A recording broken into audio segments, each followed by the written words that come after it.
Bob, you're on Heart of the Matter.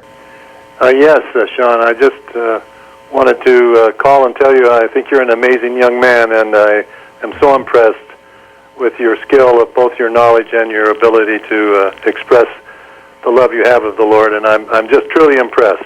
Oh, you're very nice, Bob. I had a question for you which regards the book No Man Knows My History by Fawn Brodie, if you're familiar with that. I am.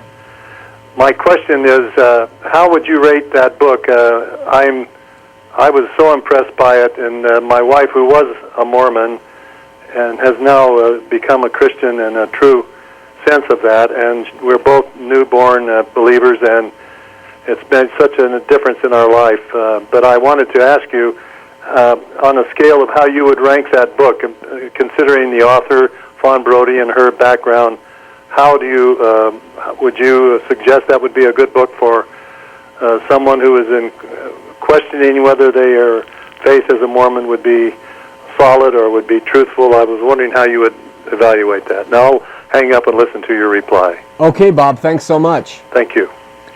I would rate Fawn Brodie's book, No Man Knows My History, up toward, on a scale of 1 to 10, 10 being great, 10. The only thing that I would say is difficult about it at all is she does, from her own intelligence, make assumptions about what motivated Joseph to do different things. But she's an author. She's a fantastic, learned, educated ex-LDS woman, now deceased, who won a, I forget what the award was, Robert, who not for No Man Knows My History, but for a biography on Jefferson. She's an excellent biographer, and her research skills in No Man Knows My History are just exceptional. It should be a must-read, probably the first must-read on someone who wants to investigate Mormonism, their history, and Joseph Smith as a man. So, Bob, I completely concur with No Man Knows My History. Let me throw out a few other books out there for your consideration while we're on this subject. Grant Palmer, LDS seminary teacher, Insider's View of Mormon Origins. Highly recommend that because that gives you chronology timelines with priesthood restoration, first vision stuff, Book of Mormon stuff. Amazing, all researched, all documented. The LDS Church hierarchy excommunicated Grant Palmer for writing the book. He's taken a lot of heat for it, but it is a phenomenal book as well. I think that M.T. Lamb's The Golden Bible, an old book you can get at Utah Lighthouse Ministries, is an excellent book. I think that there's a book that my friend Reed just turned me on to, and I'm going to talk extensively about it next week, which is called The Sword of Laban, Joseph Smith and the Dissociated Mind.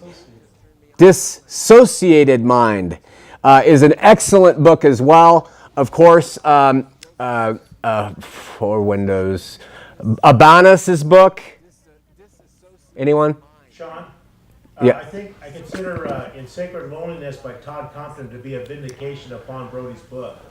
I don't think you can hear that from Robert, but he considers Todd Compton's In Sacred Loneliness a vindication of Fawn Brodie's book. By the way, Todd Compton's book is good, but it is big, and most people don't finish it.